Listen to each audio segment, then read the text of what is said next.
আমরা ভিডিওটা শ্যুট করার পরে আমরা ভিডিওটা থেকে একটা স্ক্রিনশট নিয়ে নিব সুন্দর করে। তারপরে আমাদের প্রথম যে অ্যাপটার প্রয়োজন হবে সেটা হচ্ছে ফটো এরেজার, আপনার গুগল প্লে স্টোরে পেয়ে যাবেন।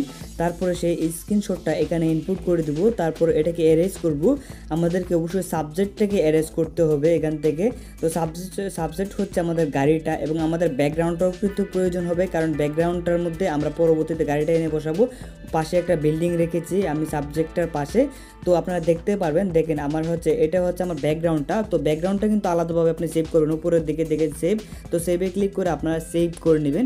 তারপর আমাদের গাড়িটা কিন্তু চলে গেছে। এখন আমরা গাড়িটার জন্য আমরা ফটো রুম থেকে গাড়িটা করতে পারি, তাছাড়া যে কোনো অ্যাপ থেকে আপনারা গাড়িটাকে আলাদা করে নিতে পারেন, মানে এরেজ করে নেবেন, শুধুমাত্র গাড়িটাকে এরেজ করে নেবেন। তো আমরা গাড়িটাকে এরেজ করে নিলাম এবং গাড়িটাকে ফটো রুম থেকে এরেজ করে নিলাম, এবং এখান থেকে আমরা এটাকে ডাউনলোড করে নিলাম। আমাদের তিনটা অ্যাপের প্রয়োজন হবে, একটা হচ্ছে ফটো এরেজার, একটা হচ্ছে ক্যাটকাপ, আর একটা হচ্ছে ফটো রুম। তো আমরা এখন চলে আসলাম ক্যাটকাপে। এখান থেকে আমরা প্রথম ব্যাকগ্রাউন্ডটা সিলেক্ট করে দিলাম, আর ভিডিওটা কিন্তু পরবর্তীতে আবার দিয়ে দিয়েছি। এখন আমরা সেই গাড়িটাকে অ্যাড করে দিব। তো আমরা কিন্তু ভিডিওটাও আছে, গাড়িটাও আছে, ব্যাকগ্রাউন্ডটাও আছে, সবই আছে এখানে। প্রথমে হচ্ছে আমার ব্যাকগ্রাউন্ড, তারপর হচ্ছে আমাদের যে ভিডিওটা সেটা, তারপর নিচের যে লেয়ারটা সেখানে আমরা গাড়িটা দিলাম।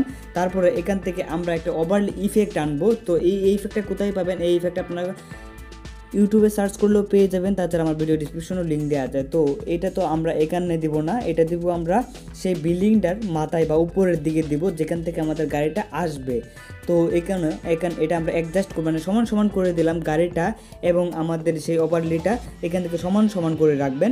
তারপর আমরা গাড়িটা প্রথমে ওই জায়গায় নিব, উপরের দিকে আমরা এটাকে এই পাশে রাখবো এবং একটু অ্যাঙ্গেল করে রাখবো।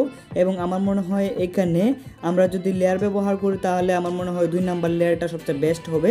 তারপরে আমরা একটা গ্রাফ সিলেক্ট করব, গ্রাফটা আমরা 5 গ্রাফ যেটা সেটা দিব। তারপরে গাড়িটাকে আস্তে আস্তে নিচে আনবো আর এখানে একটা ক্লিক করব, তারপরে কিন্তু আমাদের এটা অ্যাড হয়ে যাবে।